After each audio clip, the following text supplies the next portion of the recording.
صلی اللہ علیہ وسلم نے اپنے ہاتھوں سے روٹی بھی لگائی ہے، اپنے ہاتھوں سے روٹی بھی پکائی ہے، تاکہ کل کوئی نان بھائی تندور والے کو حقارت کی نگاہ سے نہ دیکھے۔ نبی کریم صلی اللہ علیہ وسلم نے اپنے ہاتھوں سے کپڑوں کو سیا بھی ہے، تاکہ کل کوئی کسی درزی اور ٹیلر ماسٹر کو حقارت کی نگاہ سے نہ دیکھے۔ یہ بھی میرے نبی کی سنت ہے۔ میرے اور آپ کے محبوب پیغمبر صلی اللہ علیہ وسلم نے بکریاں بھی چرائی ہیں، تاکہ کل کوئی بکریاں چرانے والے چرواہے کو حقارت کی نگاہ سے نہ دیکھے کہ بکریاں چرانا میرے نبی کی سنت ہے۔ میرے اور آپ کے محبوب پیغمبر صلی اللہ علیہ وسلم نے اپنے ہاتھوں سے جوتوں کو اور اپنے جوتوں کو گانٹھا بھی ہے، ٹانکے بھی لگائے ہیں، تاکہ کل کوئی کسی موچی کو حقارت کی نگاہ سے نہ دیکھے۔ میرے اور آپ کے محبوب پیغمبر صلی اللہ علیہ وسلم کی زندگی کامل ہے، اکمل ہے اور مکمل نمونے کی حیثیت رکھتی ہے۔ میرے نبی نے اپنے ہاتھوں سے کپڑے دھو کر دھوبی کی عزتوں کو دوبالا کیا۔ میرے نبی نے اپنے ہاتھوں سے کپڑے سی کر ٹیلر ماسٹر کی عزتوں کو دوبالا کیا۔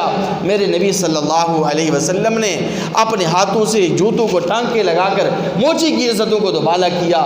میرے نبی نے اپنے ہاتھوں سے دودھ دو کر اس گجر اور اس بھینس کے باڑے والے کی عزت کو دوبالا کیا کہ میرے نبی صلی اللہ علیہ وسلم نے اپنے ہاتھوں سے بھی کبھی کبھی دودھ دویا ہے۔ میرے نبی صلی اللہ علیہ وسلم کی زندگی کامل اکمل اور مکمل ہے۔ میرے نبی صلی اللہ علیہ وسلم نے گھر کے کام کاج کر کے بھی مرد اور شوہر کی عزتوں کو دوبالا کیا ہے۔ آج جو آدمی گھر کے کام کاج کرتا ہے نا، تو لوگ کیا کہتے ہیں؟ بیوی زن مرید کہتے ہیں، یہ زن مرید ہے، یہ بیوی کا غلام ہے، کیونکہ یہ گھر کے کام کاج بھی کرتا ہے، یہ کپڑے بھی دھو لیتا ہے، یہ جھاڑو بھی لگا دیتا ہے، یہ بھی کرتا ہے، وہ بھی کرتا ہے۔ حالانکہ گھر کے کام کاج کرنے والا زن مرید نہیں ہوتا، بلکہ رسول اللہ صلی اللہ علیہ وسلم کا سچا مرید ہوتا ہے۔ نبی کریم صلی اللہ علیہ وسلم کا اور عجیب بات میں آپ کو بتاؤں، ابھی تو یہ بات آپ لوگوں کے لیے، پاکستانیوں کے لیے باعث عیب ہونی بھی نہیں چاہیے، کیونکہ آپ کے جو وزیر اعظم صاحب ہیں نا، عمران خان صاحب، وہ اپنی بیوی کے یعنی بشرا بی بی کے پکے مرید ہیں۔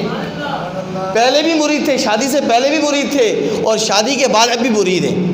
ان کی بیعت اپنی جگہ پر ہے، بیوی شوہر کا جو معاملہ ہے وہ اپنی جگہ پر ہے، لیکن مرید وہ اب بھی ہیں۔ تو جب کسی ملک کا وزیر اعظم یعنی ہمارے وزیر اعظم صاحب اگر اپنی بیوی کے مرید ہو گئے اور ہمیں کوئی تانے دے، تو کون سی کوئی عیب کی بات ہے بھائی؟ وزیر اعظم صاحب ہمارے مرید ہیں بیوی کے۔ تو بہرحال کہنے کا مقصد یہ ہے کہ گھر کے کام کاج کرنا یہ بھی میرے نبی صلی اللہ علیہ وسلم کی سنت ہے۔ سیدہ عائشہ صدیقہ طیبہ طاہرہ گلشن رسول کے اندلیہ رضی اللہ تعالیٰ عنہ فرماتی ہیں کہ آقا علیہ الصلوۃ والسلام گھر میں تشریف لے آتے، اور تشریف لانے کے بعد میرے ہاتھ بٹایا کرتے، نبی علیہ السلام گھر کا جھاڑو بھی دے دیا کرتے تھے، نبی علیہ السلام کے کپڑے بھی دھو لیا کرتے تھے۔ ہاں، جب نماز کا وقت ہوتا اور مسجد سے مؤذن کی اذان کی آواز آتی، تو اس وقت گھر کے سارے کام کاج ادھورے چھوڑ کر آپ فوراً اذان کی آواز پر لبیک کہتے ہوئے مسجد نبوی کے اندر پہنچتے۔ تو یہ گھر کے کام کاج کرنا یہ بھی میرے نبی کی کیا ہے جی؟ سنت ہے۔ تو اس لیے اس میں کوئی